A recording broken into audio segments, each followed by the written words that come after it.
তুমি আমার প্রিয় একটি শীতের সকাল, যেখানে স্থির অনুভূতিরা চঞ্চল হয়ে ওঠে। পাখিদের গুঞ্জনে বেজে ওঠে তোমার স্বর, গাছের পাতা হতে শিশির রূপে ঝরে পড়ো তুমি। শিউলি গাছের ডালের ফাঁক দিয়ে সূর্যের আলো ঠিকরে পড়ে আমার গায়ে। আমি বুঝি তোমার এই সুমিষ্ট ছোঁয়া এক উষ্ণ আভা জাগায় আমার হাত হতে পায়।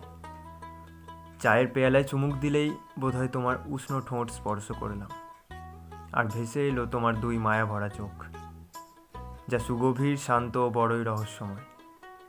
তুমি আমার প্রিয় একটি শীতের রাত, যেখানে অনুভূতিরা থম হয়ে যায় তোমার ভাবনায়। তোমার নীরবতা আমায় খোঁচা মারে আমার মনের খালি বারান্দায়।